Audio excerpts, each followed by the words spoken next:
chaos. We live in a time when everything around us is in total chaos. If we thought 10 years ago things would be where they are today, we would think we were totally out of our minds. But our world has changed so drastically. In a matter of months, in a matter of days, our world has changed around us. We can't even believe that we're living in the same world or the same universe that we used to live in. Why is all this happening? Why is this world becoming like it is? Why do we see the violence, the hatred, the wars, the murders, the sexual abuse?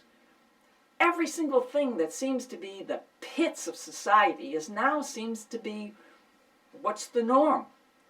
The world seems to be upside down, topsy-turvy. What used to be up is now down. What used to be right is now left. What used to be wrong is now right. So how can we survive in a world when we have so much confusion, so much insanity? If we only look around, we read our newspapers, we see our TV, we watch our media, our social media on our cell phones or whatever else we use to connect people with. All it is the degrading of the human person and the human society. Forget the soul. So what is this?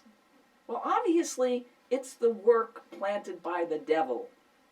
He's doing this in insidious ways.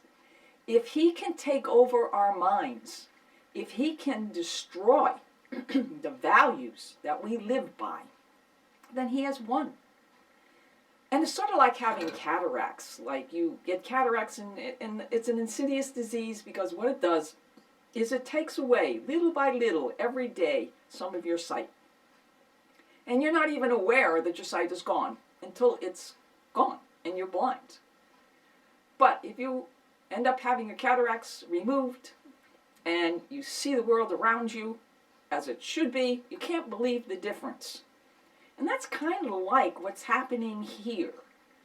We are being exposed every day, more and more, little by little, and sometimes by huge doses of influences that are far from being noble. The days of goodness and truth and beauty, oh, those long since gone away. What we're thrown at every day through our movies and our television and everything else is violence, sex, hatred, war. Just look at around you. You don't have to go far. Maybe the next town over, the next big city in your state. And what do you find? Shootings after shootings after few shootings, night after night after night. Drug addiction, people overdosing, people dying on the streets because they've overdosed on some kind of a drug. People who are violently assaulting one another, either in domestic relationships or just for no other reason than they're high and they need some money to get the next drug. We're living in a society that's completely lost its moral compass. Not only its moral compass, we've lost the way to doing anything anymore. And how do we combat this? How do we combat the chaos that's in our life? Well, the first way we can combat chaos is to try to return it to a sense of peace. And the only way we can do that is to reconcile to ourselves the world that we're living in and denying that we want to be anything to do with this. We have to stop denying we want to do anything to do with this. We have to confront this issue on all fronts. And it's a very difficult thing to do. And you don't even know where to begin. Because mass media is so much larger and so much more in control than us. But it's like the little candle in the dark. All we need is one little candle in the dark to illuminate the darkness. And each of us can be that one little candle if we just start to live our lives the way we should, with moral values, with truth, beauty, and goodness. If we can see the value in each person. Part of the reason that people get addicted is because they've lost sense of who they are and the beauty of their person. They get depressed, and then they see no value in life. And all they can do is to take drugs, see if they can get a little high so they can feel a little better. And then, of course, this is an endless circle of disaster. The more they use, the more they need, the more they have to get, and the more they get depressed, and then the whole cycle begins all over again until it becomes total disaster. We have youth today in our streets that have no values whatsoever. But that's because there's a breakdown in the family. The family unit no longer exists. There isn't the old family that used to sit down like the father knows best, where the mother and father would sit down at the table with the children every night, and they'd play games after supper or whatever. They would have a family unit with family close ties. Today that doesn't exist. People don't have any ties to their family, or they don't have families at all.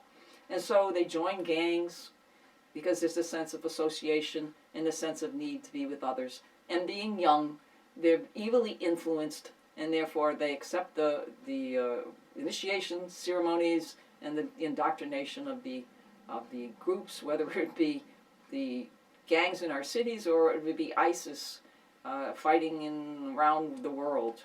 We used to have an army that could fight another army, and we knew the boundaries of where we were fighting because it was country against country. Today, with this Islamic terrorism, what we have is we have no boundaries anymore. Terrorism is everywhere. It could be on your street. And we can't control that. We can't search every single human being. We can't know who to trust anymore. And that's one of the things that's important, is that we've lost our ability to trust each other.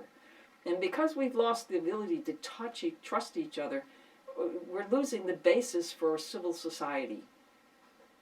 And if we want to live in a civil society, it's got to be based on faith and trust in one another, whether it be our government or our neighbors or whoever. And this is why we're having the chaos that we have in society today. And it's getting worse because, as we see, we can't believe anything. Fake news, fake news, fake news. And therefore, we're being controlled by powers that we don't even know who.